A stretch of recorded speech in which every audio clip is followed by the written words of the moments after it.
So thank you for joining us. And today is, in one sense, very sad day also because of departure of His Holiness Bhakti Swami Maharaj from this material world.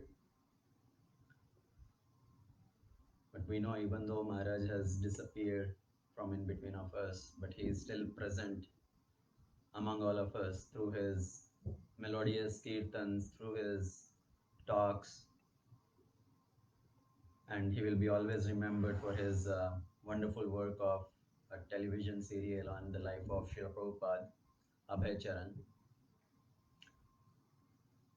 And we can continue to progress in spiritual life, thinking, remembering the instructions of all these great senior devotees, saintly people. As it is said, a Vaishnava never dies. He continued to live through his words.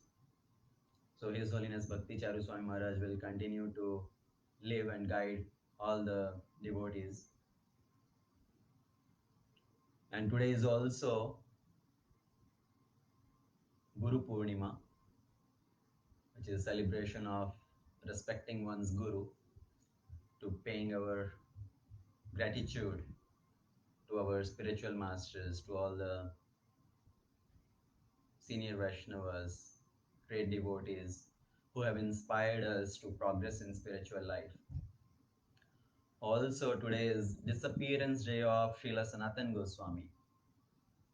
So Srila Sanatan Goswami, he is a very prominent figure in our Sampradaya, in Gaudiya Vaishnava Sampradaya. He is one of the primary followers of Sri Chaitanya Mahaprabhu, the six Goswamis of Vrindavan. So Sri Rupa Goswami, Sanatan Goswami. So Sanatan Goswami, he spent a lot of his time in Vrindavan. And during his last days also, he will reside in Vrindavan and continue with his Govardhan Parikrama. He was so dear to all the devotees, all the Brajavasis. He will go village to village, and all the devotees, they were so attracted to Sri Sanatan Goswami. And Sanatan Goswami had a very friendly attitude towards all these people. He will ask for everybody's welfare, behave them with very meek in humility. So all the Brajabasis, they were so fond of Sri Sanatan Goswami. And when Sri Sanatan Goswami disappeared from this world, all these people, all the Brajavasis were so mortified. And till to date, actually, to this date of Sri Sanatan Goswami's disappearance day, all the Brajavasis, they go for Govardhan Parikrama. They perform Govardhan Parikrama in remembrance of Sri Sanatan Goswami.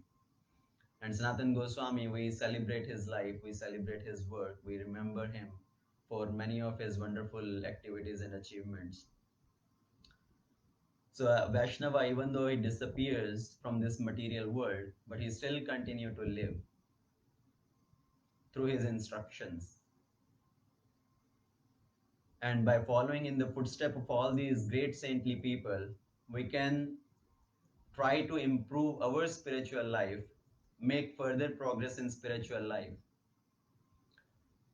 Because we are in this wonderful movement of Srila Prabhupada, the ISKCON society, and everybody in this movement has a responsibility to continue to carry on this movement, to expand this movement, bring more and more souls connecting to Supreme Lord Shri Krishna. So we all have responsibility to expand this movement, to continue on with this mission of Srila Prabhupada. And we can do that only if we make our spiritual life more active. We improve our spiritual progress, then only we can guide others, then only we can help others. As Prabhupada used to say, purity is the force. So we need to bring in that purity in ourselves, and then we can make any transformation, any change in somebody else's heart. So our today's topic is on the same theme, to uproot the weeds from the garden of Bhakti Creeper.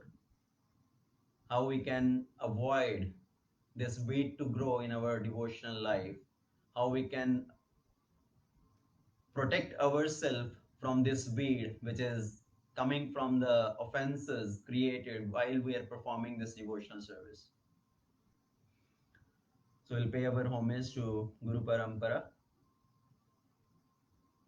Om Ajnanatimirandhasya Jnananjanashalakaya Chakshurunmilitam Yena Tasmai Shri Gurave Namaha Mukam Karoti Vachalam Pangum Langhayate Girim Yat Kripatamaham Vande Shri Guru Dinatarinam Paramananda Madhavam Shri Chaitanyeshwaram नमो विष्णुपादाय कृष्णपृष्ठाय भूतले श्रीमते भक्तिवेदान्त स्वामीति नामिने नमस्ते सरस्वती देवी गौरवाणी प्रचारिणे निर्विशेष शून्यवादी पाश्चात्यदेशतारिणे नमो महाविधन्याय कृष्णप्रेम प्रदायते कृष्णाय कृष्णचैतन्या नाम्ने गौरहक्षे नमः पञ्चतत्त्वात्मकं कृष्णं भक्तरूपस्वरूपकं भक्तावतारं भक्ताख्यं नमामि भक्तशक्तिकम् हे कृष्णा करुणा सिन्धु दीनबन्धु जगत्पते गोपेश गोपिकान्त राधाकान्त नमोऽस्तु ते तप्तकाञ्चन गौराङ्गी राधे वृन्दावनेश्वरी वृषभानुसुते देवी प्रणमामि हरिप्रिये वाञ्छाकल्पतरुभ्यश्च कृपासिन्धुभ्य एव च पतितानां पावनेभ्यो वैष्णवेभ्यो नमो नमः जय श्री कृष्ण चैतन्य प्रभु नित्यानंद श्री अद्वैत गदाधर शिवासादि गौर भक्त वृंदा हरे Krishna Krishna Krishna Hare Hare Hare Ram Ram Ram Hare Hare.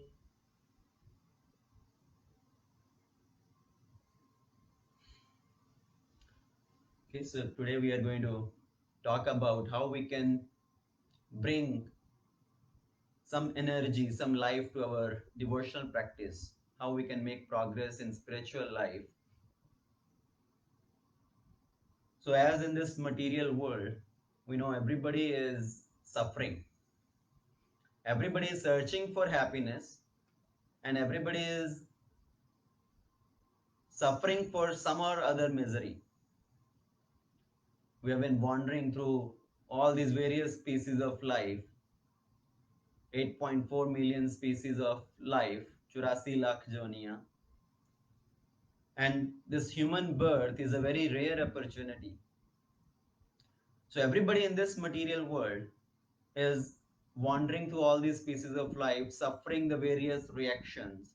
This body which we have got, this is also actually the reason of our prarabdha, our karmic reaction. So everybody gets a different sort of bodily conditions, a different form of life, different conditions of life. This is our prarabdha. And having this material body, there are so many different type of suffering. There is a bodily suffering, there is a mental suffering, emotional suffering. This body brings in many different variety of problems. Somebody has a knee problem, shoulder problem, back problem, headache, all these various bodily problem. Old age comes, which brings in many further complication. Even if somebody does not have any bodily discomfort, then somebody may have any mental discomfort, emotional problem. Somebody is suffering because of so much of anxiety and all these anarthas in the heart. Kam, krodha, lobha, moh, mad, matsarya. These are also leading to various sort of sufferings, mental anxieties, mental problems. So everybody in this life is going through some suffering. Some people come to that realization sooner or later, and somebody still continue in this ignorance that we are not suffering, we are actually enjoying. Actually, that enjoyment, if somebody is feeling that they are having some happiness in this world, some enjoyment in this world, that is also very temporary, very flickering. Nobody can say I am enjoying always, I am always happy. So all these sufferings are there in this material world, and somehow having obtained this human form of life, we have this opportunity to cut down all these sufferings by engaging in spiritual life. Tattva jigyasa. As the Vedanta Sutra starts with Atato Brahma jigyasa. Now, therefore, you should inquire. You have got the human form of life, so you should inquire. Inquire about what? Inquire about who am I? What is all this material world? What is my role in this world? Why there are so many sufferings in this world? How can I come out of this suffering situation? Why the sufferings are imposed upon me even though without my wish, without my desire? How I can come out of this? Who is controlling all this material world? What is my relationship with him? So all these inquiries one should ask. But in this life, after getting human form of life also, if one continues with his same animalistic propensities, then it is a waste of human form of life.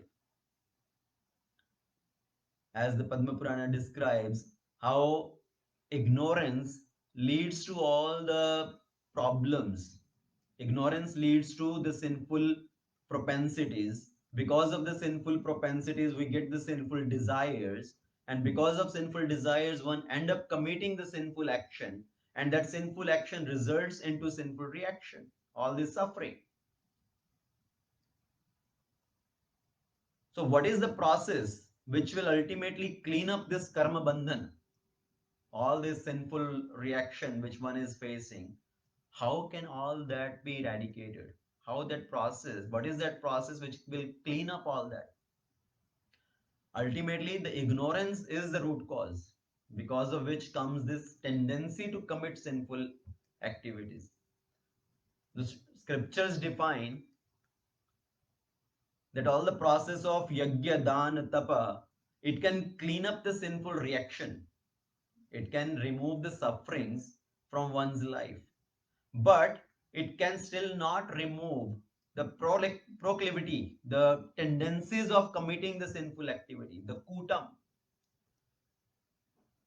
So yajna dana tapa, it can remove the prarabdha, but it cannot remove the kutam, and it cannot remove the avidya, ignorance. And then jnana, yoga, along with the tapa, celibacy, brahmacharya, they can also stop all the sinful actions.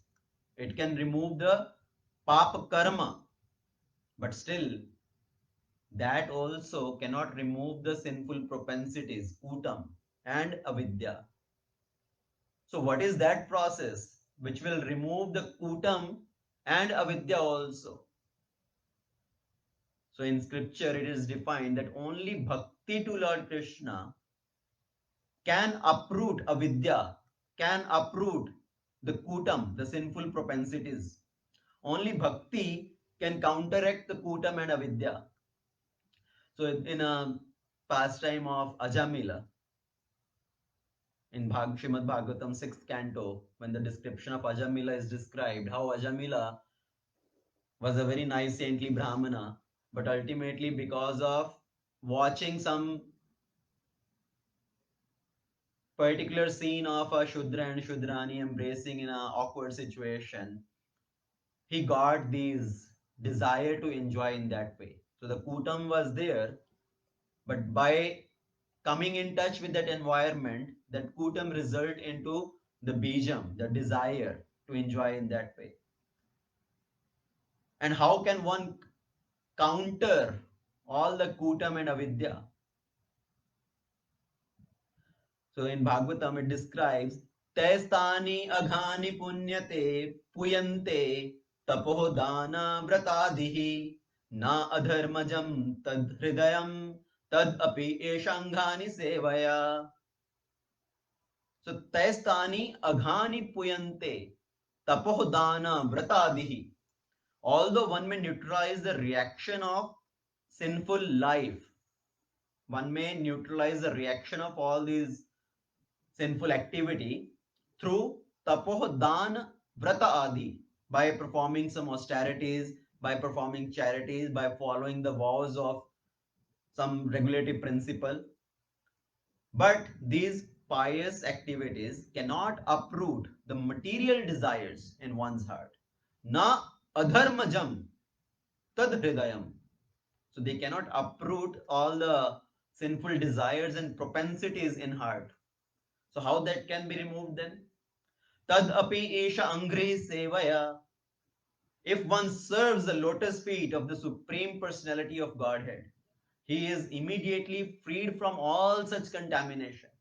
So that is the only way to remove this contamination, by engaging in service of the Supreme Lord.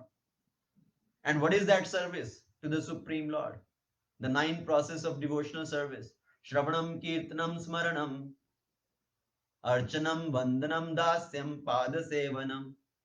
So all these different process of devotional service is described, which is starting from Shravanam, hearing about the Supreme Lord. Then Kirtanam, chanting the holy name of the Lord. Smaranam, Vishnu Smaranam, remembering the Supreme Personality of Godhead. Pada Sevanam, serving the lotus feet of the Lord. Archanam, Vandanam, offering the various ingredients to the Lord. Offering the prayers to the Lord. Vandanam, offering everything to the Supreme Lord. So these are the various processes how one engages in the service of the Supreme Lord. And one, by the rare opportunity, gets that benediction. In Chaitanya Charitamrita, it's described, Brahmand Brahmite kono bhagyavan ji, Guru Krishna Prasad paye Bhakti Lata bij. Everybody does not get that opportunity. This comes by mercy of Guru and Krishna. Brahmand Brahmite kono bhagyavan ji, very fortunate soul.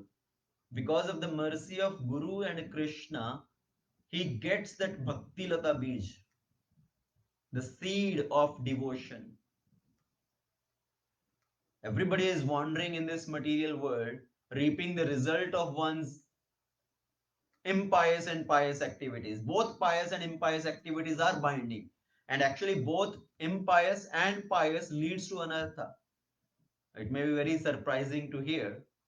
Actually, the result of pious and impious is both same in one sense. How is that same? Impious results into suffering and pious activity results into enjoyment, but ultimately both are binding within this material world. Even though somebody may be elevated to higher planetary system because of their pious activities, but still it is binding within this material world. Any activity which is keeping one from away from Krishna, that is equal to sinful activity only. So the result of both pious and impious is binding, and both lead to more and more anarthas in the heart. One of the anarthas is desires for material enjoyment. Kam, krodh, lobh, right? So lobh is more and more desires to enjoy. So pious activity also lead to that anartha. So Brahmand Brahmite kono bhagyavan jeev, Guru Krishna Prasad paya bhakti lata bij. Somebody has got that seed of devotion as a rare opportunity because of the mercy of Guru and Krishna. And one should now utilize that opportunity to further progress. So after getting the seed, we need to plant that seed in our heart and then cultivate that seed to grow it further and further and further. So the seed is sown in the heart, and we have to make the land of our heart fertile for that seed to grow into a creeper, into a plant. And the plant keep growing and growing and growing until it takes shelter at the feet of the Supreme Lord, reaching in Goloka Vrindavan. But while that creeper of bhakti is growing, along with that, there may be many unwanted things also from which we have to protect this creeper.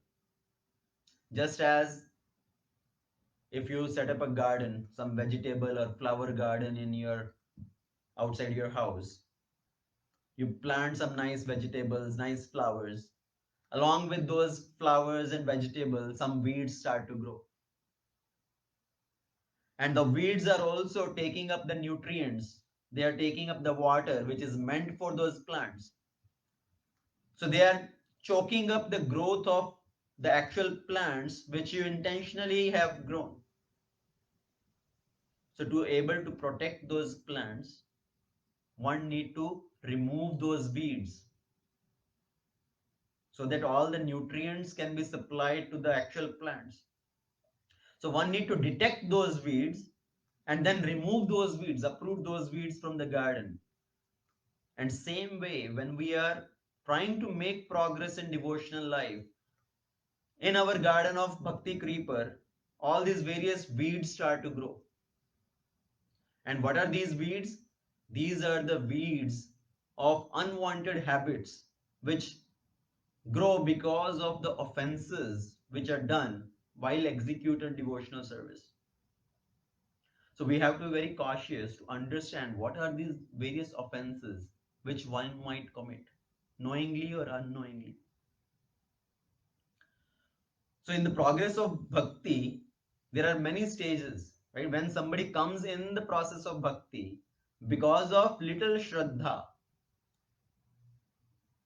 because of that little desire to engage in bhakti, having some little flinching faith, it's called unsteady faith.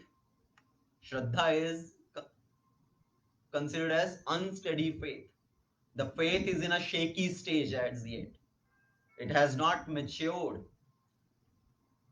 Right now, one day somebody has Shraddha in one thing, next day his Shraddha may be in something different. His Shraddha from the first object has shaken, and now it has reposed his Shraddha in something else. So our Shraddha can change. So it's an unsteady faith. But with that unsteady faith also, one comes in this association of devotees. Adhau Shraddha Tata Sadhu Sangha. So one starts to come in the association of devotees. And by coming in the association of devotees, one starts to practice bhajana kriya.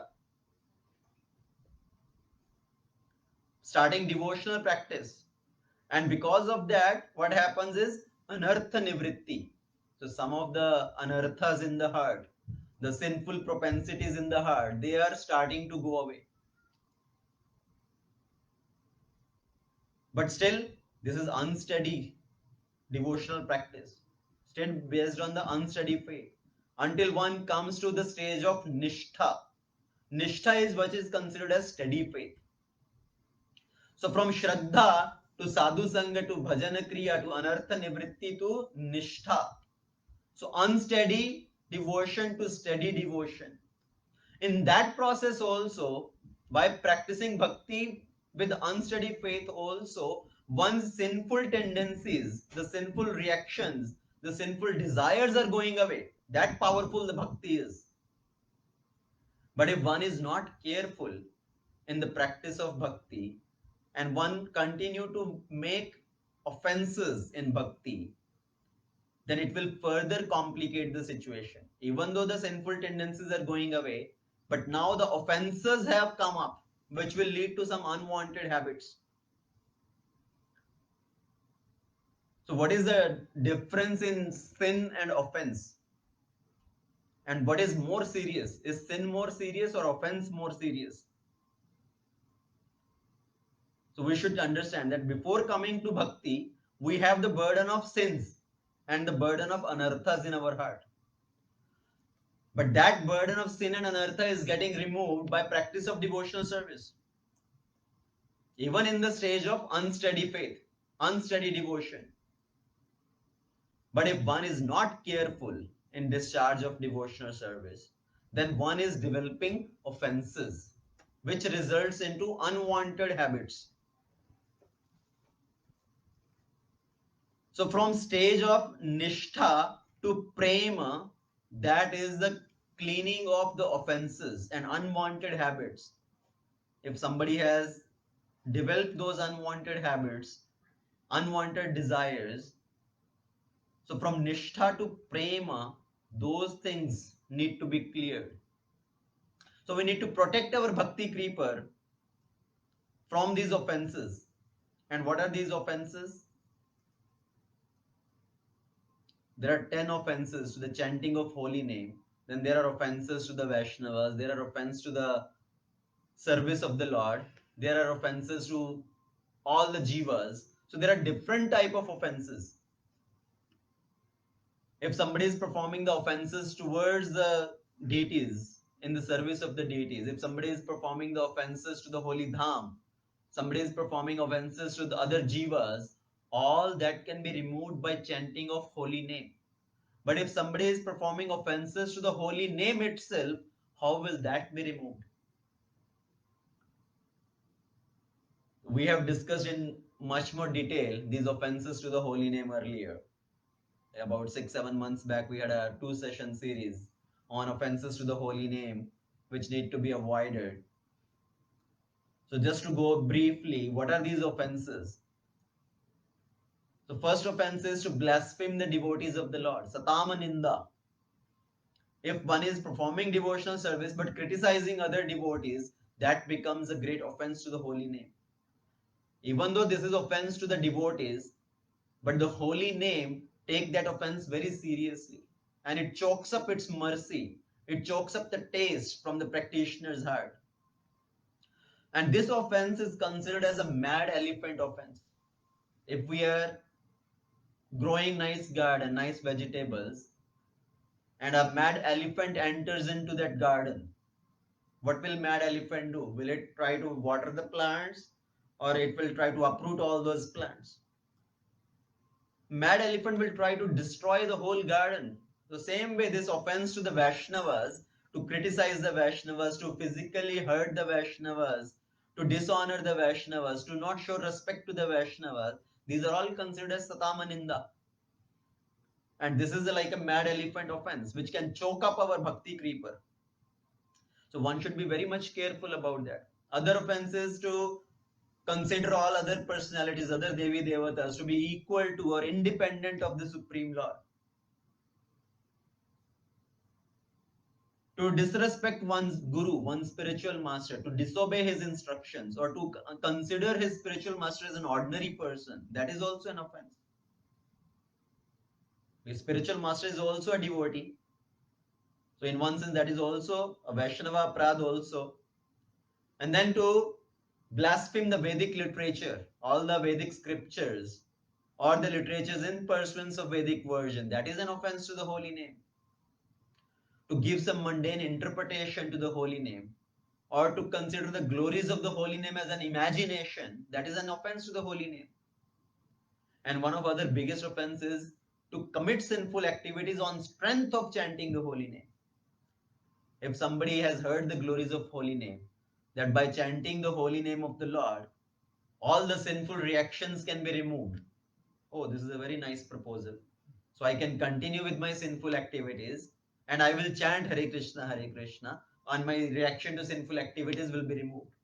So if one intentionally continue to commit sinful activity on the strength of chanting the holy name, it becomes the biggest offense to the holy name.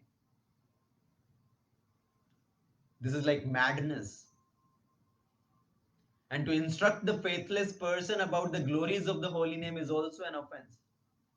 But one may say, oh, we are doing openly preaching programs, we may be chanting the holy name openly on the streets. Will it not become an offense? So just chanting the holy name, giving the holy name to the faithless person is not an offense. To give the glories of the holy name to a faithless person. Because if the person does not have faith in the holy name, he has some enviousness towards the holy name or towards the Supreme Lord, and we try to glorify that same thing more and more in front of that person, his envy may increase and he may further go away from Krishna. So that's why one should not trying to keep glorifying or spreading the glories of the holy name if somebody is not willing to hear. By just hearing the holy name, slowly, slowly the purification will come and one will come to the right understanding. So we can still openly give the holy name to others.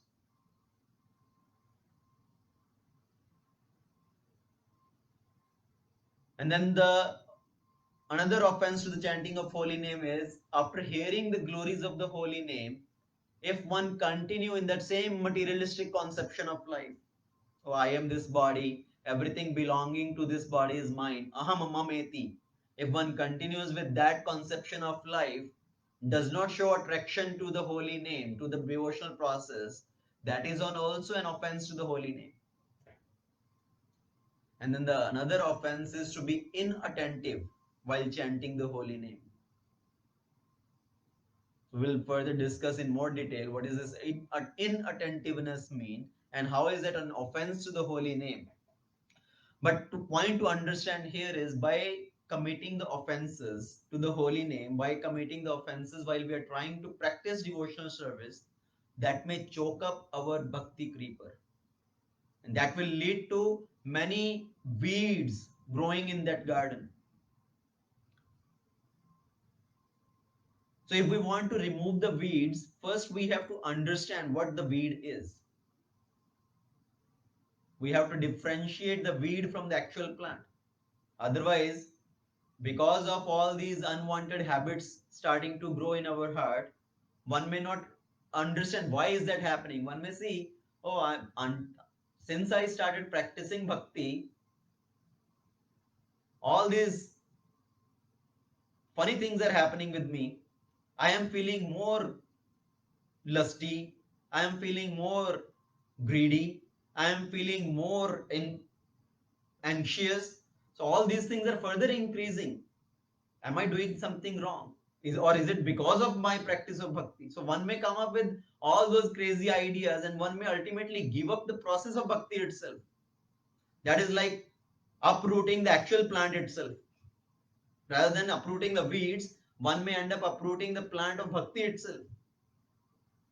So we have to identify what the weed is. So in the garden, when you're growing the plant, there are hundreds of types of weed which start to grow. If somebody has done the gardening, they will understand this point very clearly. So in the garden, you may have hundreds of different varieties of weed, and you have to really recognize what the weed is and uproot that weed.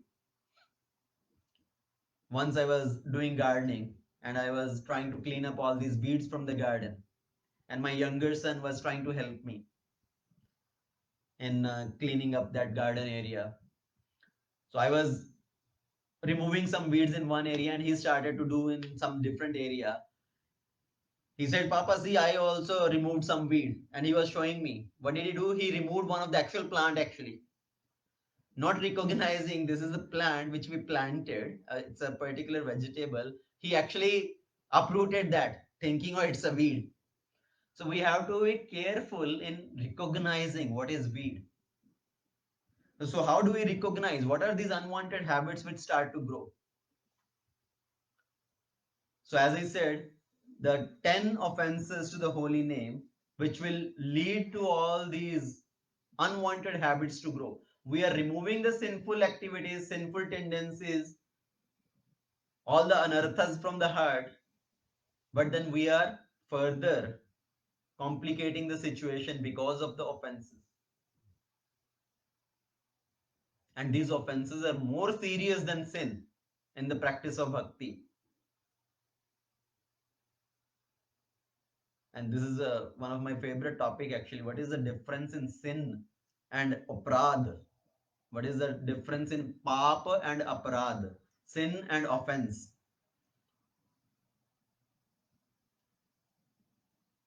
The effect of sin can be easily removed by practice of bhakti. So sin is considered as dhuli lep. Dhuli lep is like if you are working outside in the garden and you have some dust on your hands, that can be easily removed. Right? You just wash your hands and it is removed. So sin is like that. By practice of bhakti, the effect of sins can be easily removed. But offenses are like vajralep. It's like a marking on the stone.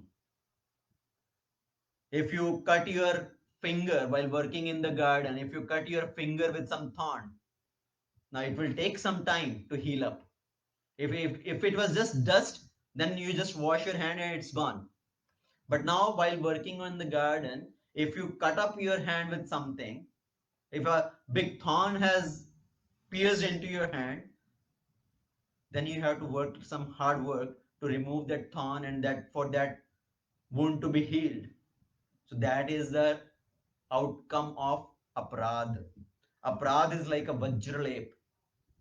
Just consider if somebody take a iron rod, heats up that iron rod and put on your hand. So you get a big marking on the hand. And that marking will not go very easily. That is like the effect of aprad, offense. So sin is considered as dhuli lep and offense is considered as vajralep. Another example to understand is, so in your house, on the wall, some dust settles. So if you just wipe up the wall with some cloth or some dusting equipment, so all that dust can be removed. But if while moving your furniture in the house, you hit that furniture on the wall and there became a big scar on the wall, big scratch on the wall. Now that cannot be easily fixed. So that is the difference in sin and aprad. The outcome of sin can be easily removed by practice of bhakti. Bhakti is so powerful that it can remove all the sinful reaction up to the level of sinful tendencies and avidya. But while practicing bhakti, if one is not careful and continue to commit offenses, then the result of the offenses itself becomes very difficult to overcome. That's why from the stage of nishtha to prema, one is still struggling to clean up those unwanted habits, those tendencies which has come up because of offenses, the weeds which has grown because of the offenses. And all that start because of the offenses to the holy name, and especially the inattentiveness in the chanting of holy name, pramad, madness. Because if one is inattentive in chanting of holy name, that is madness. We have come to this understanding that holy name of the Lord is so powerful. That is the only way for self-realization in this Kali Yuga. Harer Nama, Harer Nama, Harer Nama, Eva Kevalam. Kalauraste naste nasti gatiranyatha. So in this Kali Yuga, there is no other way, there is no other way, there is no other way than the chanting of the name of Hari, chanting of the name of Hari. But if understanding that, we are still not careful in chanting of holy name, we are inattentive while chanting of holy name, that is the root cause of all other offenses also. And what is that inattentiveness? And why inattentiveness is considered an offense? Because we think even if somebody is chanting the holy name without focus, without any intention, also he gets the result. Yes, that is true. Unintentionally chanting the holy name, or just jokingly chanting the holy name, chanting the holy name as a musical performance, all that brings up some auspiciousness that helps in removing the sinful tendencies from the heart. But it cannot lead, if one continues with chanting the holy name inattentively, it cannot lead to the prema. And ultimately, it can lead to all other offenses. And that's why inattentiveness is also considered as an offense and is considered as madness. It's like we are calling to the Lord. When we are chanting the holy name, we are calling to the Lord personally. And Lord has come. He is very attentive to our calling to Him. But after calling to Him, we are not paying any attention to Him. We are in a different world. You are chanting the holy name, but at the same time, you are thinking of your some other sense enjoyment. I will do this after my this obligation of chanting is done. I will enjoy in this way or that way. So that becomes an offense. The Lord has come because of our calling, and now we are paying attention to some other thing. It's like you have called your friend to your home, and once your friend has come, you are busy with some other things. You are busy watching TV, changing channels. You are just lying down on your bed, not giving proper attention to your friend. So how will that friend feel? He will say, why did you even invite me? Why I have come here? I have come here, I am sitting in front of you, and you are not even paying attention to me. So that is how we chant the holy name without any attention, without any focus on the holy name. So the inattentiveness is also of three varieties. And that inattentiveness, it's called audasthenya. The one type of inattentiveness is audasthenya. Udasinta means lack of enthusiasm, non-difference, indifference to the holy name. So one is chanting the holy name but completely indifferent to holy name. भगवान के नाम का जप कर रहे हैं पर नाम से कुछ लेना देना ही नहीं है. There is no enthusiasm. Actually, there is attachment to so many other things, and while chanting also one is thinking about those things. And chanting the holy name just maybe as of an obligation or something, as if somebody has been forced to do that way. So that is one type of inattentiveness, audasthenya. And to cure this audasthenya, it is better that one chants in the association of devotees. When we chant in the association of devotees, by seeing other devotees, we also get that enthusiasm. That's why it's very important to chant in association of devotees. The second type of inattentiveness is jada, laziness. One is chanting the holy name while sitting in a comfortable sofa, keeping his leg up high, in a complete laziness posture, because our posture will determine our consciousness also. So chanting the holy name out of laziness, and sometimes just stops the chanting and goes to take some rest or thinking some other important activity. So that is also an offense to the holy name. And how one can overcome that, or how one can remove that inattentiveness or laziness situation? Again, the only remedy is to chant in the association of devotees who are not wasting time, and they are not spending time in some gossips, nonsense, material talks, who are spending the time in actually chanting the holy name. The third type of inattentiveness is vikshepa. Vikshepa is distraction. So one is chanting the holy name, but one is completely distracted by many other things. Like people have the habit of multitasking. So in one hand there is a bead bag with the mala. With second hand, with one hand, one is trying to check up the Facebook or WhatsApp messages, or trying to do some other task.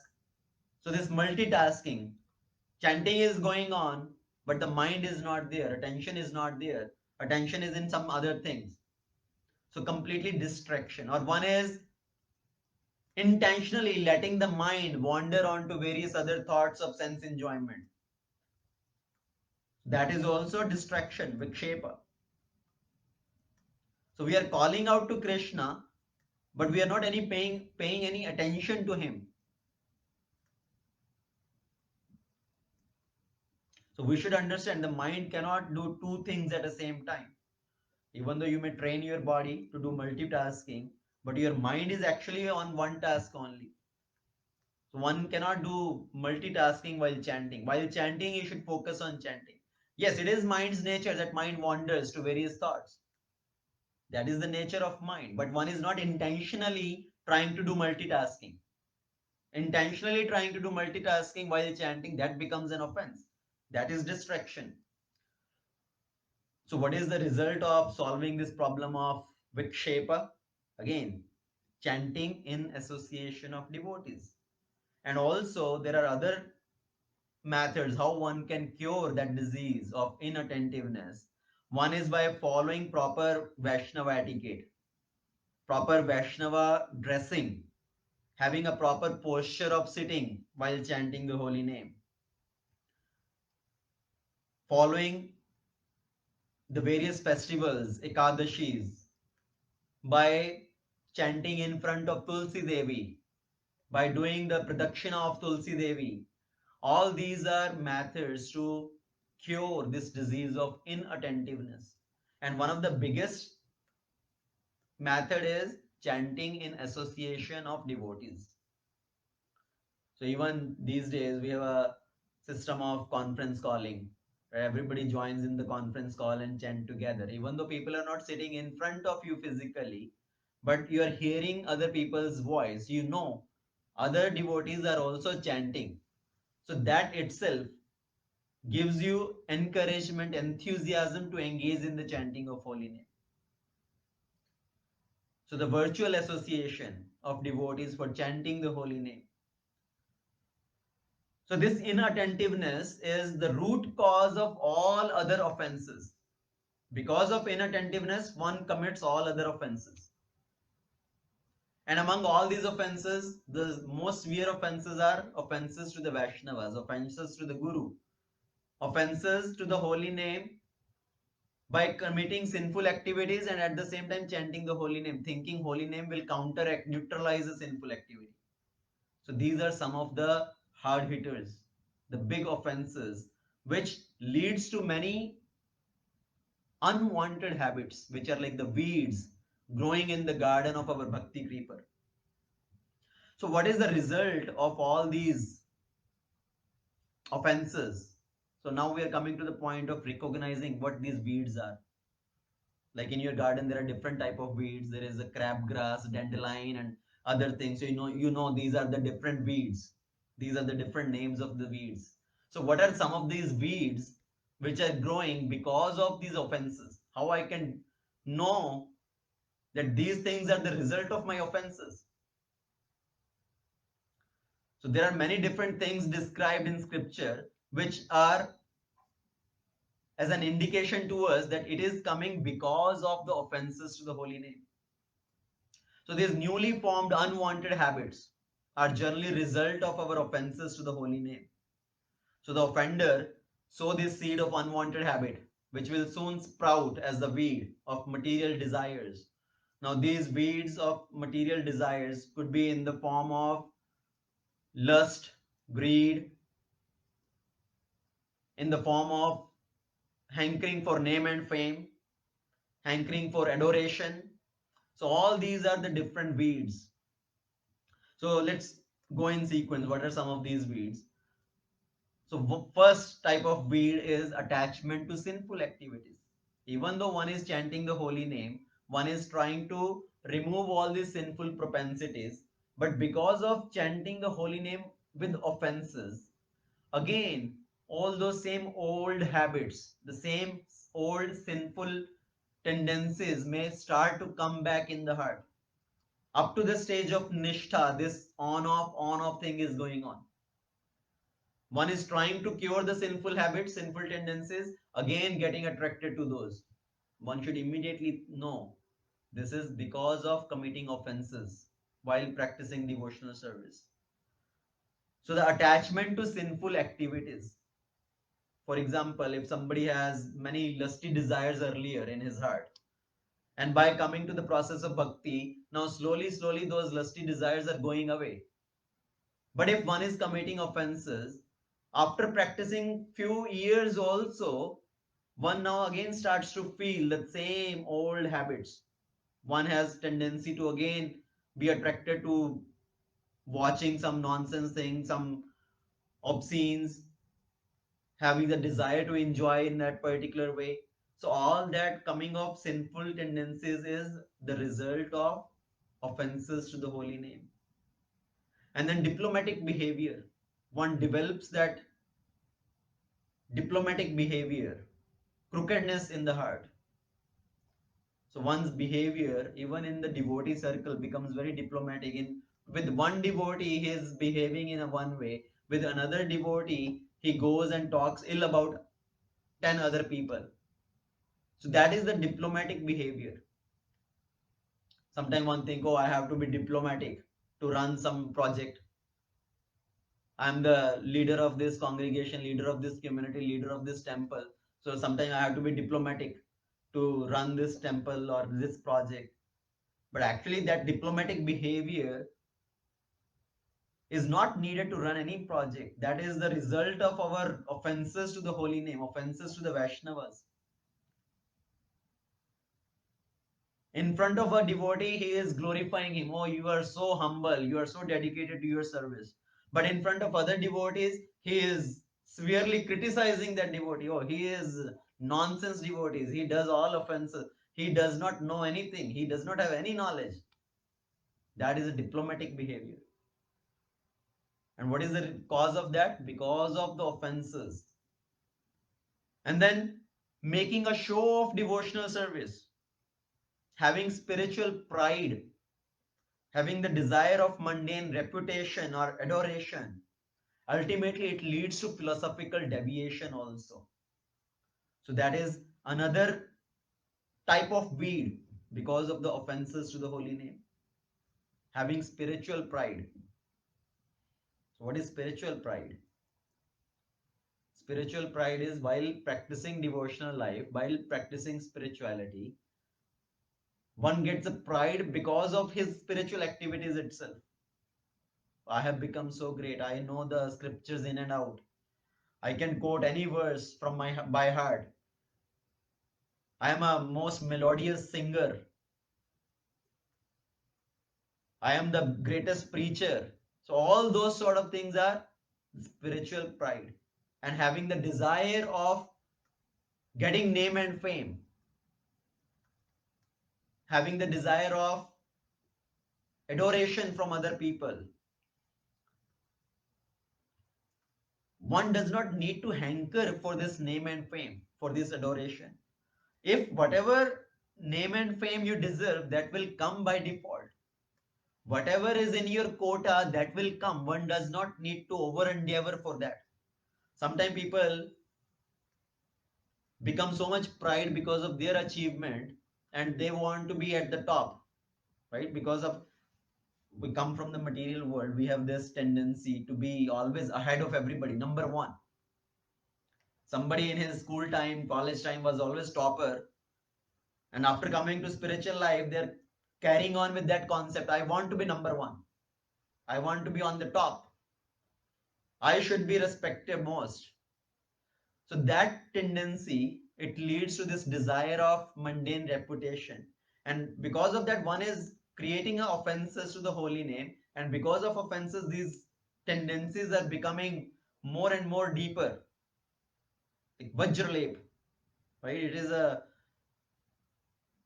what do you say, line on the stone, which is very difficult to remove. And it continues, even one comes to the stage of Ruchi, Asakti. Still, these weeds are there. These unwanted habits continue on, and one need to remove those to be able to come to the level of bhava and prema.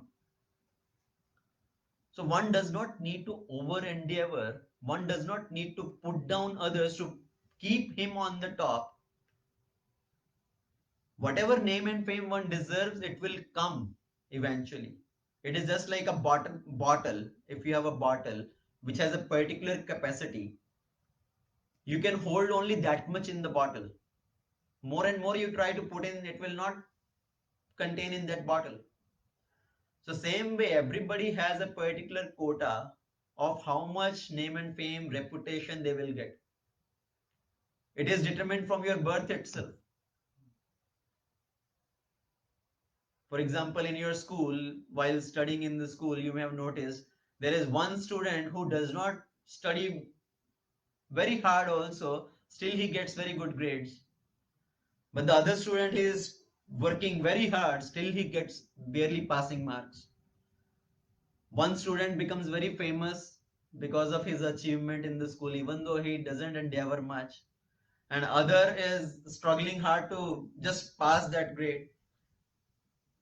So whatever name and fame, it is already decided from one's birth as part of one's prarabdha. One does not need to over endeavor for that. So in spiritual life also, we may see some devotees, they are so popular. They come in bhakti and they just progress like anything. They become so popular worldwide. And there is another devotee who is also sincerely doing lot of services and he is completely unknown to everybody. So one should not try to endeavor for just getting this name and fame.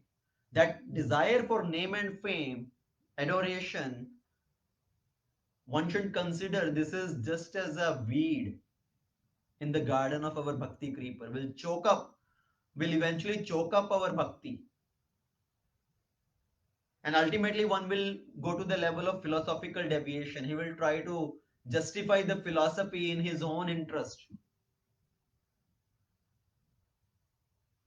The next type of weed is caste consciousness, classifying the Vaishnavas as per their birth, classifying the Vaishnavas as per their external looks.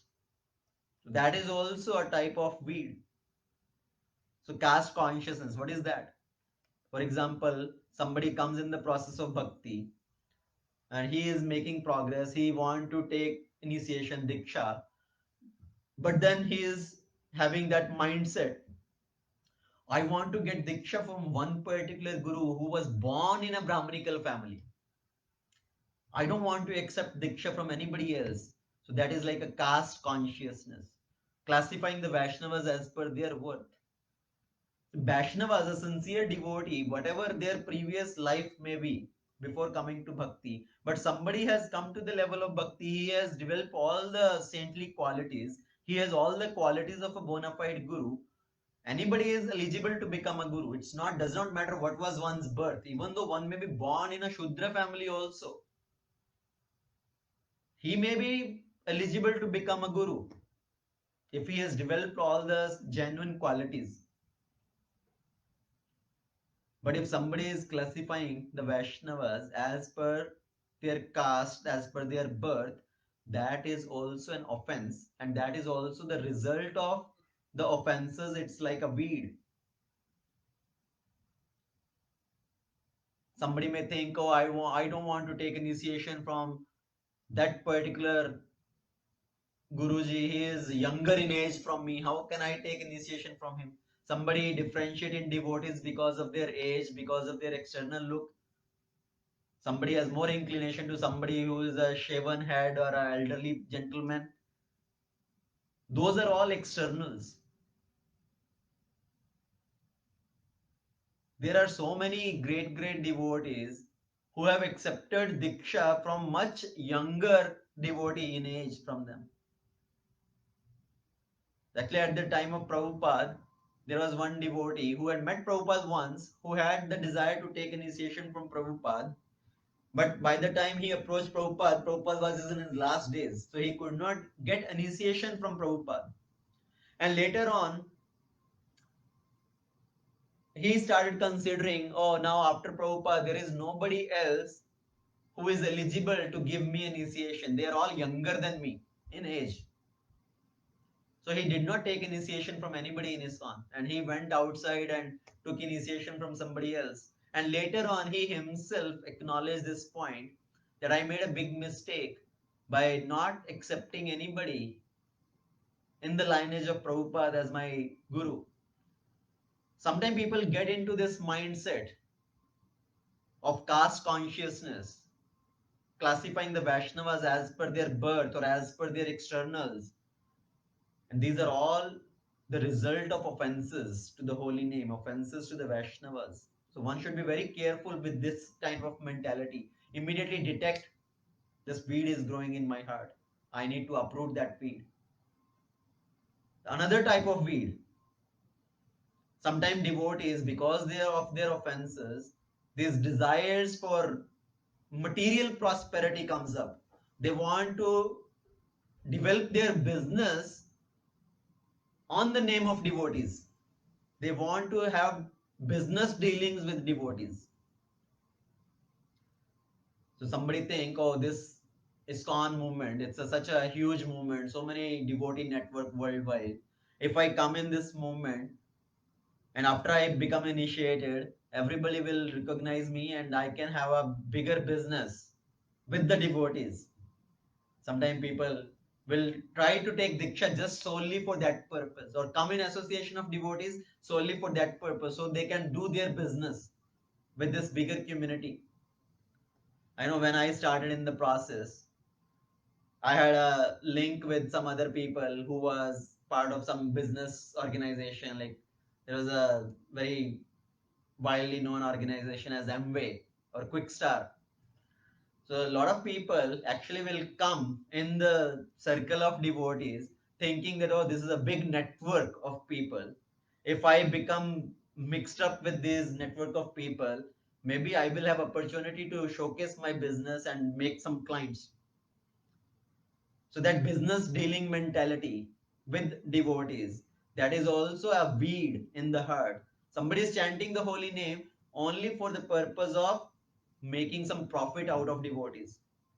Sometimes people think, come to the temple and approach the temple management and say, oh, I have a shoe business. Can I put a shoe stall in the temple on some particular festivals? I will give 20% discount to the devotees.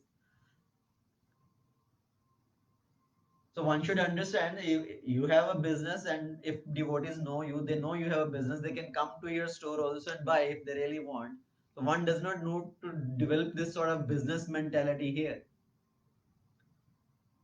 And there are so many people who think, oh, I will go settle in Vrindavan. I have taken initiation, now I will settle in Vrindavan, I will settle up in Mayapur, and from there I will do a business.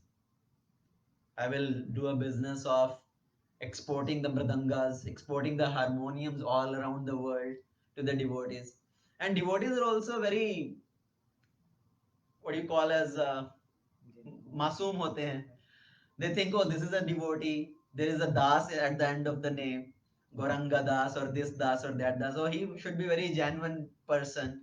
And as soon as they see a business publicized by any person like this with that type of name, they think, oh, it should be genuine. Maybe I can put an order online and it will arrive at my home.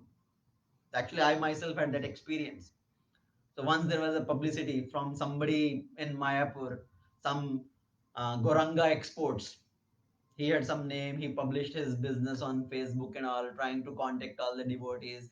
We ship mridangas worldwide, and it's a very cheap. We'll give you two mridangas in $100, and we'll ship it to your home.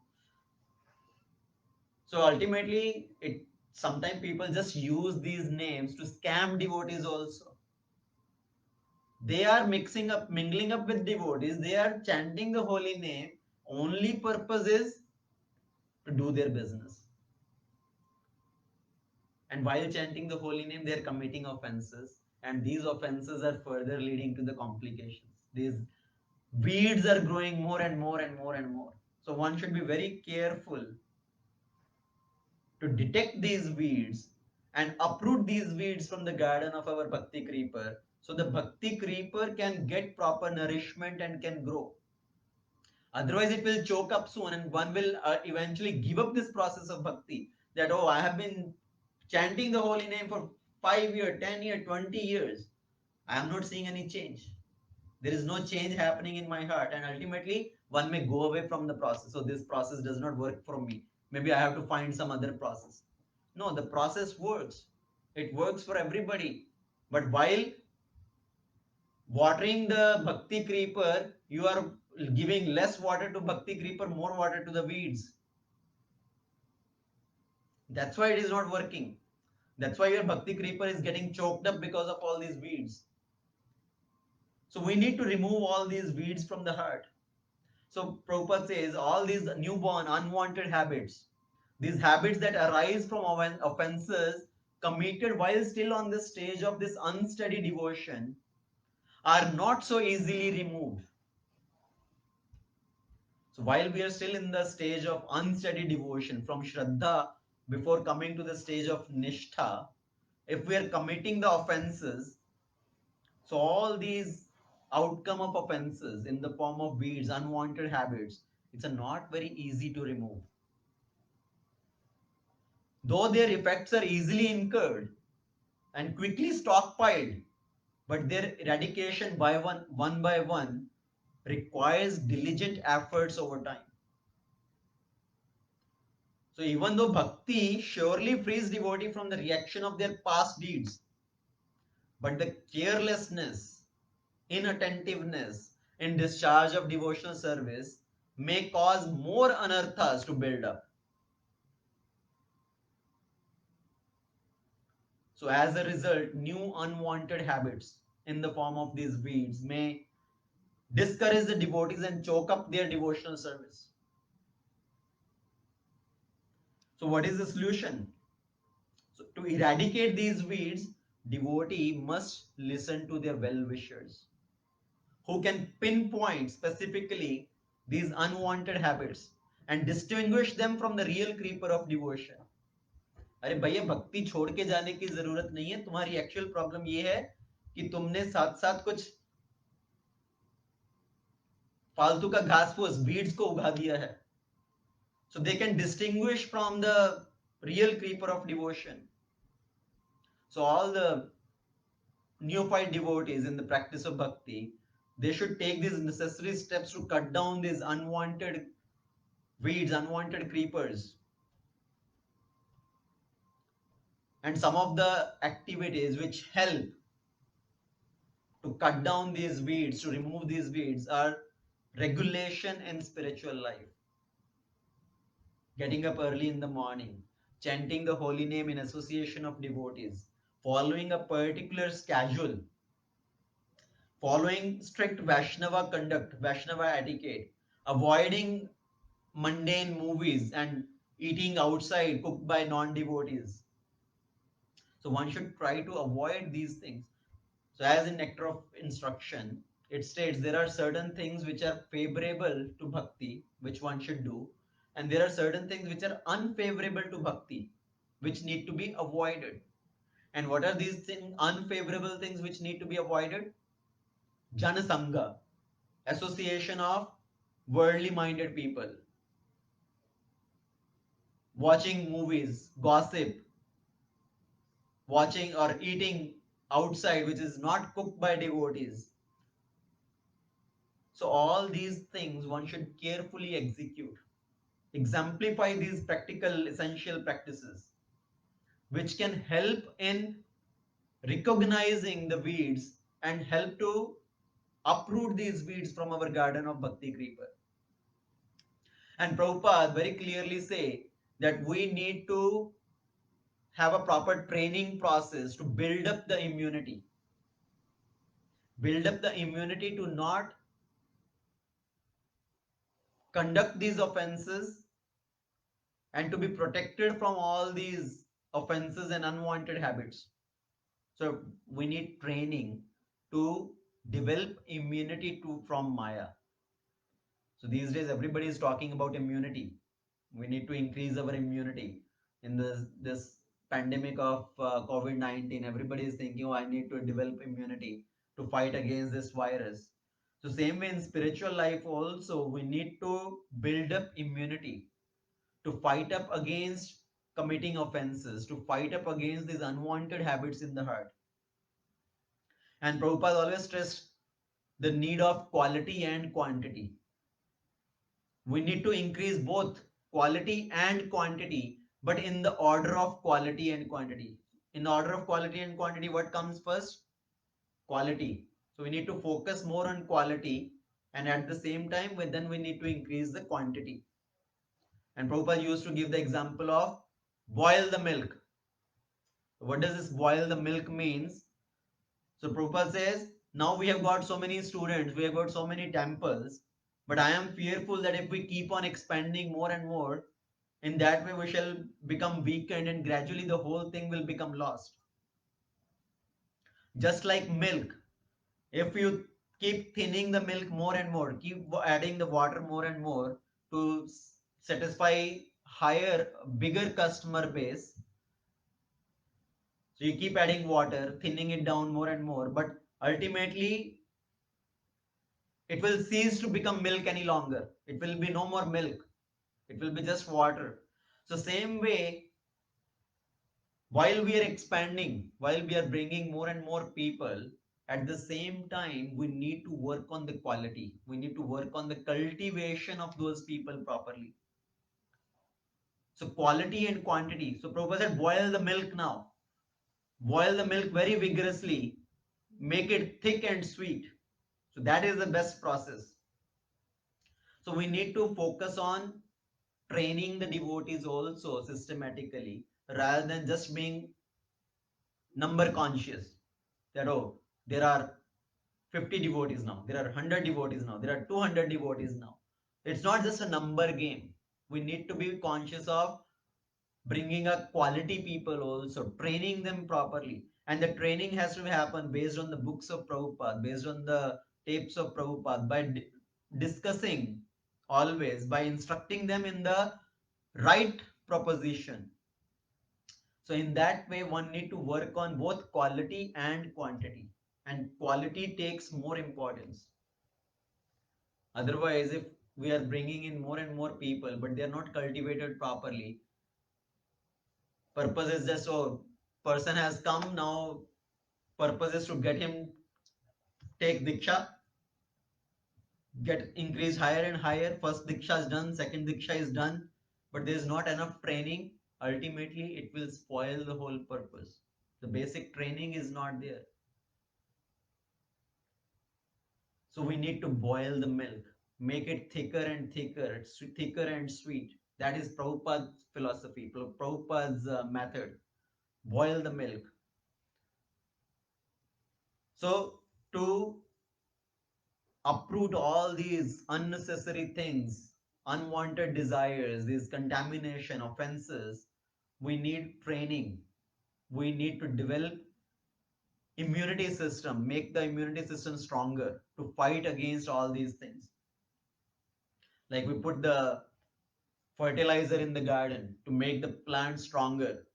So we need to put this fertilizer in our spiritual life. What is that fertilizer? Being in the association of sincere devotees, getting instructions from sincere devotees, and practicing the etiquettes of Vaishnava sincerely. So that is the fertilizer we need to keep adding on in our devotion life. Otherwise, devotion life becomes like a routine chore. जैसे हम किसी को पूछते हैं, you ask somebody how is life going, अरे चल रही है. The same way when we ask somebody how is sadhana going, the answer comes sadhana चल रही है. So sadhana चलाने के लिए नहीं है. Sadhana is to bring up some enthusiasm. We have to do sadhana with enthusiasm, with energy. It has to bring in the taste. But if it becomes as an obligation, no, I have a obligation to do my 16 round today. I have an obligation to read one verse of Bhagavad Gita. I have an obligation to hear this lecture today. If we are doing it as an obligation, it's just like sadhana chal rahi hai, but there is no interest, there is no transformation happening in that way. So we have to bring in some energy, some enthusiasm, and that can happen only by staying in the association of sincere, enthusiastic devotees.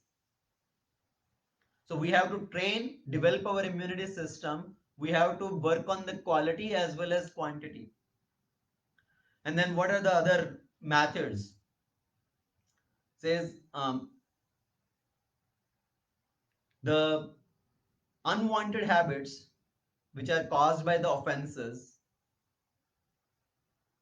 which lead to spiritual pride, desire for mundane, reputation, adoration. These keep lingering in the heart till the stage of bhava and prema. For example, when you wash the pots, if somebody has washed the pots in temple, in pot room, you may have definitely this experience. When you wash the pots, sometimes the pots are heavily soiled. So there is a lot of thick layer stuck at the bottom of the pot after the feast cooking. Now when you wash these pots, a lot of the major content which has stuck to the bottom, it can be removed with just washing with water. The major things has gone away with one wash. But then there is a lot of other greasy stuff stuck to the bottom. Then you add little soap and scrub it. So more things go away. But even that major things has gone away, still you see some markings of the grease lines are there. Some still things are stuck to the corners there. So you add more soap and take the scrubber and scrub it nicely. Then more things go away. So as from the pot, to remove all that from the greasy stuff from the bottom, it needs more and more and more scrubbing. So same way, to remove these unwanted habits, these desires from the heart, it needs continuous evaluation, continuous recognizing these things in the heart, and keep working on these things to remove these tendencies from the heart. And one can question, actually, can Krishna's holy name not remove these offenses also? Krishna's holy name is so powerful, it can remove all the sinful desires from the heart, sinful tendencies. How can Krishna's holy name not remove the offenses from the heart? Yes, Krishna's name is powerful enough. It can remove the tendencies, these offenses also from the heart. But if somebody is continue to commit these, thinking that I've chant the holy name and all these desires, these anarthas will be removed, and continue to perform those tendencies, that itself become an offense. And if somebody start thinking, oh, maybe there is another process which will be able to remove these anarthas, then one commits another offense, eighth offense, right, which is to consider any other ritualistic process equal to the chanting of holy name, which are mentioned in the scriptures as karma kanda activity. So one may end up committing that offense. So one has to be careful. Yes, holy name can counter all the offenses also, but one has to understand that one is intentionally continue to conduct these, perform these offenses. Krishna withdraw his mercy to correct the mistake of his devotee. The holy name has the potency to remove these anarthas, these offenses, but it's Krishna who has intentionally withdrawn his mercy to correct the devotee. He can reduce the severity also. Like parents, sometimes parents will give punishment to the children. If the children is making a mistake, parents try to tell him, don't do this mistake. And if the child continue to do that mistake, parent may say, now you are grounded. You cannot come out of your room for 6 days, or you cannot use your cell phone for 6 days. So you are grounded. So parents give that punishment. What is the purpose? Why parents has withdrawn their mercy on the child? To correct the child, so that he does not continue to make that same mistake again. So same way, Krishna withdraw his mercy to correct the devotee from saving him from these offenses. And as a parent, when they see the child is genuinely repenting, he is trying to correct himself, then Krishna can again give his mercy. He can reduce the severity of the punishment. As a parent may say, okay, I had told you 6 days of grounding, but I know you are very sincerely repenting, you understand your mistake. So after 2 days, you will be relieved from this punishment. The same way, when Krishna sees that genuine desire for the devotee to correct themselves, they don't commit the same mistake again, Krishna gives his mercy and he can remove the effect of the offenses also. So Krishna intentionally withdraw his mercy to correct the devotees. And then he again opens up the channel of his mercy when the devotee really want to correct himself. This is just like Bhakti Devi. What is the role of Bhakti Devi? Bhakti Devi is the lenient mercy also, and Bhakti Devi is stern hard also. Bhakti Devi stops the mercy on a devotee who continue to make the mistake intentionally. First time, if somebody unintentionally, unknowingly made the mistake, it is forgiven. Again, second time, if we continue to make mistake, now thinking that, okay, I will make this mistake, but I will do this to correct my mistake or to counter my mistake, then it becomes an offense, a continued offense. And then Bhakti Devi becomes stern hard. Krishna chokes up the mercy. For example, if one is engaging in deity worship, Right? In deity worship, one need to follow some cleanliness standards. That one need to wash clean cloth. One has to first one have to take bath and then put on clean cloth which has not been used before. But if one is in some particular situation where one did not had a clean chadar, so he was in such a situation there was no clean chadar available and he has to go on the altar. So he took a chadar which was used before, it was not clean. So out of circumstances one made that mistake, but one is knowing of his mistake and one repent for that, and there is a provision that okay, if you made such mistake, one read a chapter of Bhagavad Gita and that mistake can be forgiven. So one time one made that mistake due to some circumstances, but next time if we continue to perform same mistake thinking that chalo koi baat nahi, I will just do that and later on I will recite one chapter of Bhagavad Gita, ho jayega, kya baat, badi baat hai. So if one intentionally continue to make that mistake again and again, that becomes a severe offense, and Bhakti Devi chokes up the mercy. It becomes stern heart. Krishna chokes up the mercy. So purposeful mistake in service actually leads to offenses against the holy name. So if somebody has committed all these offenses, all that weed has started to grow, what is the solution to that?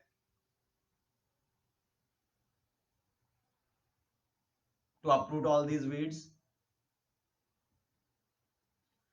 The same mistake what one has done, if somebody has offended the Vaishnavas, if somebody has offended the holy name, if somebody had offended the scriptures, one need to rectify one's mistake. Committing these apradhs, one has to be mindful of that and immediately rectify that mistake. It's like a child. When a child is learning to walk, so child is as a very small baby, he is just initially lying on the bed, he cannot even move. Then the child grows a little bigger, he learns to take upside down turns, he gets on his belly and then he starts to swim on the ground. That's how the child is making progress. And then slowly child learns to stand up while taking some support, and then he holds up onto the wall and starts standing. Then he holds on to some object and starts to slowly walk also. But while walking, the child always fall down, right? He keep falling down again and again. But after falling down, if the child think, oh, this is, I'm useless, I cannot walk anymore, or I cannot get up and walk, and it does the child give up like that, or it continue to get up and walk again, try to walk again? So same way, when we have making mistake in the progress, while we are making progress in bhakti, our stage is also like the child. In the very beginning stage, we are like a small baby who doesn't know anything. Then by taking the support of devotees, by taking the guidance from devotees, we start to make little progress in bhakti. This is like starting to walk with the support. But while making that slow progress in bhakti, we continue to make some mistakes. So we need to correct those mistakes. We keep falling down. We have taken 10 steps towards Krishna, but because of our offenses, we move back 9 steps, 9.5 steps. But if we continue to do that, then the progress in bhakti is very, very slow. And one feels choked. After 10 years, 20 years, I'm still at same stage. Same, all the anarthas are still there. All those unwanted habits are still there. But one need to recognize these problems, these mistakes, and correct those mistakes. So as a child, if it falls down again, take the support of the same ground. Right? अगर बच्चा जमीन पे गिरता है तो जमीन पर अपने हाथ लगाकर जमीन के सहारे से ही वापस उठता है. Using the same ground as a support, one again gets up. So same way, whatever offenses we have done, we have to take the support of the same object to again get up. If somebody has offended the holy name, to cure the offense to the holy name is to continue to chant the holy name. If one has offended the scriptures, one need to use the same scripture to cure that offense. So one need to glorify that same scripture. If somebody has offended one particular scripture, if somebody has offended Bhagavad Gita, somebody has offended Bhagavatam, or any other Vedic literature, so one need to rectify that by glorifying that scripture, using the same object as support to cure the disease. Same way, if one has offended the Vaishnava, one need to ask for forgiveness from the same Vaishnavas.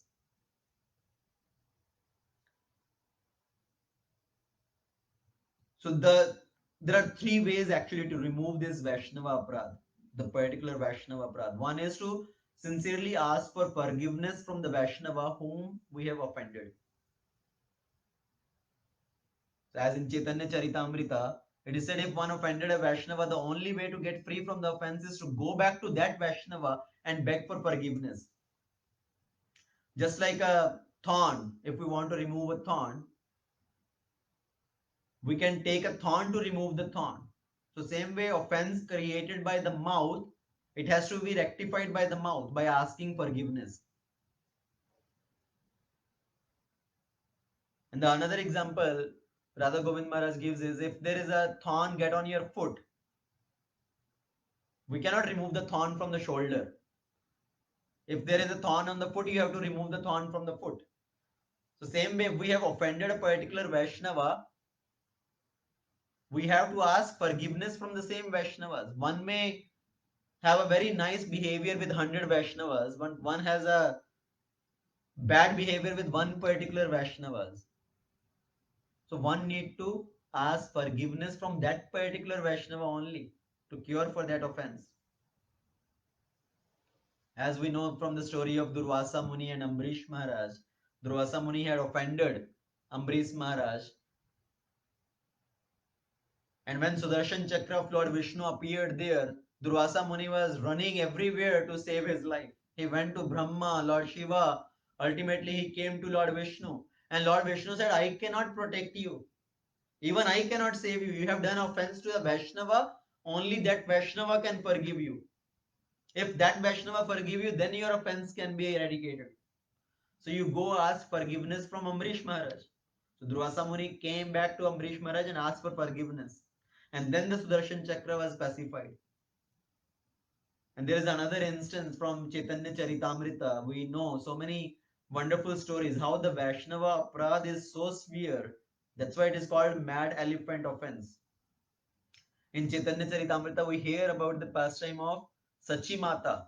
Sachi Mata, in her mind, had offended Advaita Acharya. And Chaitanya Mahaprabhu took that offense very seriously. He says, you have committed a great offense to a Vaishnava and you need to ask for forgiveness. And Sachimata said, which Vaishnava? Whom did I offend? And Chaitanya Mahaprabhu said, you had offended that great Vaishnava in your mind. When your elder son Vishwarupa, he took sannyas at a very early age, you were blaming it on Advaita Acharya. You thought Vishwarupa used to go to the house of Advaita Acharya. He used to hear Bhagavatam from him, because of which he got so much detachment from this worldly life and he gave up his home and he took sannyas. So you were blaspheming Advaita Acharya in your mind. You were criticizing him, blaspheming him. And that because of that offense, your spiritual progress, your going back to the Godhead is not possible. You have to ask for forgiveness from Advaita Acharya. And Sachimata said, how will I ask forgiveness from Advaita Acharya? He gives so much regard to me, so much respect to me. Because I am your mother, he considered me as his mother. How will I go to him and ask for forgiveness? And if I forcibly want to fall on his feet, he will never allow it. So Chaitanya Mahaprabhu said, you have to ask for forgiveness. I have a plan. So when Advaita Acharya come to meet me, I will show him my form to him, and in ecstasy he will fall down to pay obeisances. At that time you will come from the back and without him knowing you take the dust of his foot. In that way your offense to Advaita Acharya will be eradicated. So even Chaitanya Mahaprabhu told his mother, you need to rectify your offense to the Vaishnava. Without rectifying that offense, it keep lingering even to the stage of bhava and prema.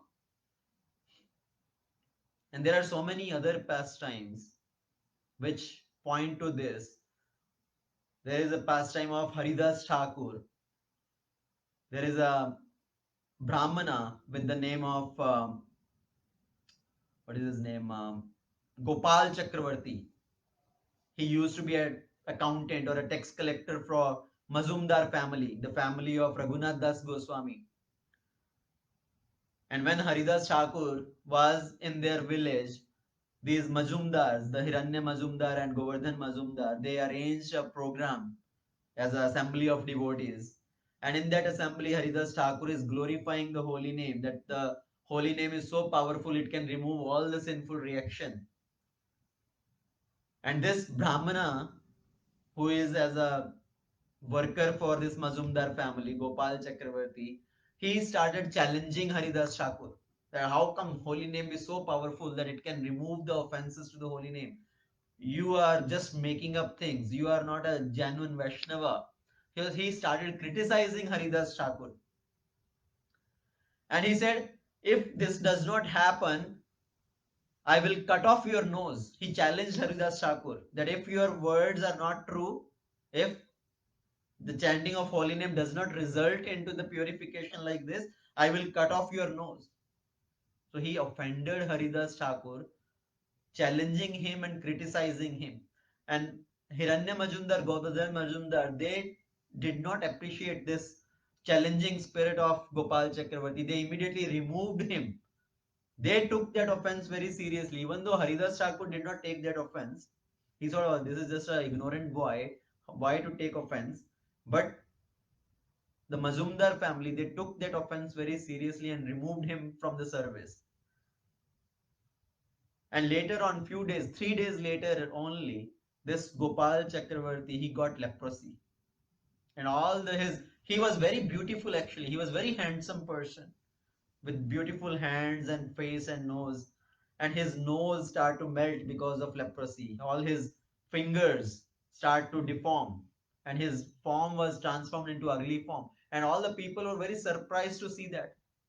So why is that happening? That is the result of these offenses. These offenses come in many different forms as an outcome. It could lead to some disease, it could lead to faithlessness, it could lead to a quarrelsome nature. Ultimately, it leads to the fall down of the devotee completely from the process. That's why all these offenses need to be removed in our practice of devotional service. These offenses lead to these unwanted weeds growing. These offenses are like the unwanted weeds growing in our Bhakti Lata garden. So we need to very carefully protect against these offenses and remove these offenses. One should take shelter of sincere devotees, take guidance from them to recognize these outcome of offenses, practice Vaishnava etiquette, be mindful of these offenses, and always maintain a genuine humility in the heart to make progress. My purpose of performing devotional service is to attain love of God. My purpose of attaining devotional service is not to get some temporary name and fame. What is this name and fame in comparison to the love of God? So why should I get distracted from all these things? So one should recognize these and protect against all these unwanted weeds growing. And taking shelter of the holy name itself with a deep prayerful mood can help us to protect against these offenses. When we sit for chanting the holy name, we should pray to the holy name. We should pray to Nam Prabhu, please protect me from any offenses towards at your lotus feet. Please help me so that I don't commit any offenses. Please safeguard me from fall down. And in that humility, with that humility, one should chant the holy name. More and more when we chant, more and more we develop this state of humility, all these offenses will also be eradicated, along with all other sinful tendencies and anarthas from the heart. Hare Krishna, Krishna Krishna, Hare Hare, Hare Ram, Ram Ram, Hare Hare.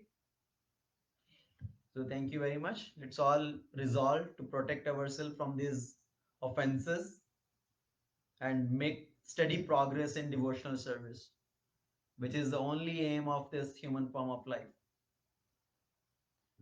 Srila Prabhupada ki jai. Ananta Koti Vaishnav Vrinda ki jai.